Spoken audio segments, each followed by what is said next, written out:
The last discussion in this session, again, I don't have anything to disclose.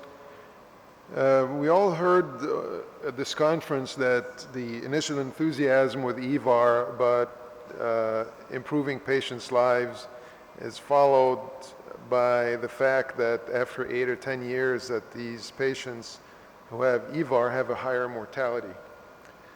I think we have to recognize after this session that there are limitations to EVAR. One is imaging in the operating room is important.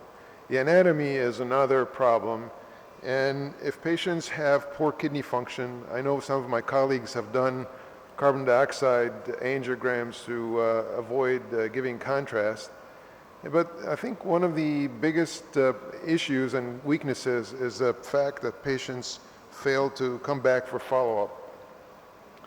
As you heard earlier, in the old papers, the risk of rupture after EVAR is somewhere between 1 and 3%. Perhaps it's going up.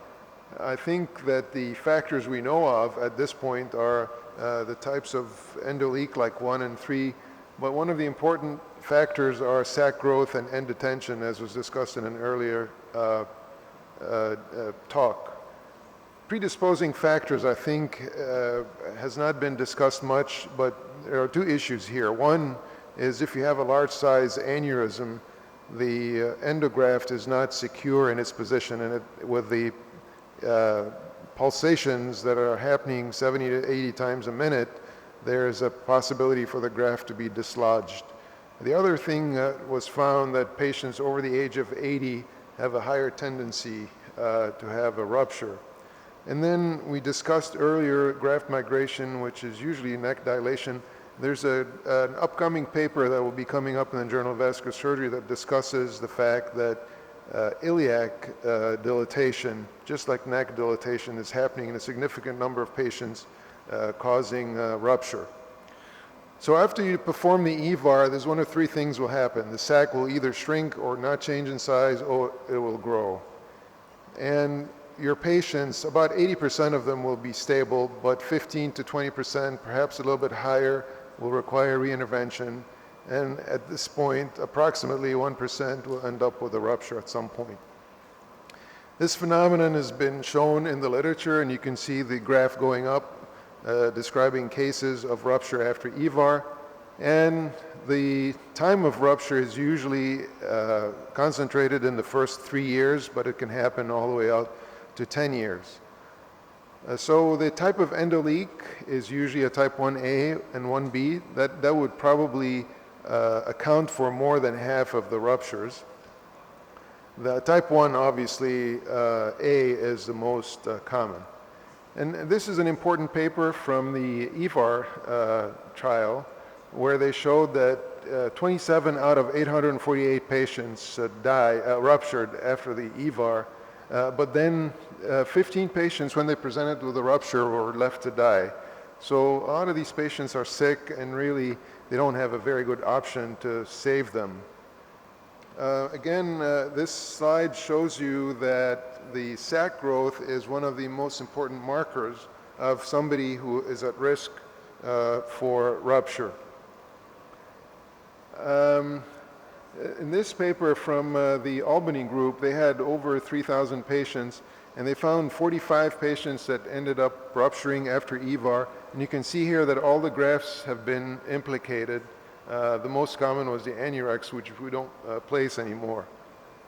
And this is a very recent paper from the VQI, Vascular Quality Initiative, which is a database in the United States. And what they looked at is that the sac expansion in and of itself was a predictor of later rupture. So when patients rupture, what can you do? You can do a redo EVAR, or you can do an explantation, as we discussed. Or if the patient's too sick and not a very good candidate, you allow them to expire. In our hospital, we found 16 ruptures over a period of about 12 years, and 2 patients actually ruptured twice, one from the right iliac and one from the left iliac. And these are the grafts that were implanted initially, and you can see that type 1A and B are the majority of the cases. Of those 16 patients, 14 were managed with a successful EVAR. 2 of them ended up dying within 30 days of other complications. 1 patient was not salvageable, had to have a thrombectomy and a fem-fem bypass, and 1 patient died. As you heard earlier, explantation of an EVAR is not an easy operation. It's usually fairly complicated, associated with significant blood loss and postoperative complications. And you have to make a decision as to whether you remove the entire graft or leave some pieces intact. The ominous sign, if you are doing EVAR on your patients, I think these are the ominous signs that you look for in the patients in the follow-up period. It's any type of endoleak, but usually type 1A or type 1B is the most serious. Sac expansion, as you heard, is very important, and I think you have to be incredibly careful if you follow a patient who has a sac of over 7 centimeters in diameter and you're choosing not to do closer surveillance or doing something to intervene. Other factors are patients over the age of 80. They seem to be more prone to have problems. And earlier in this conference, we talked about type 2 endoleaks and when should you observe them and when should you intervene. Again, sac size or rapid growth of the sac should be a very important warning sign that you need to intervene. The graft types, I think that all of the grafts that we have put in, have implanted, including the Nelix, have problems, so there isn't one graft that's really safe in terms of long-term durability.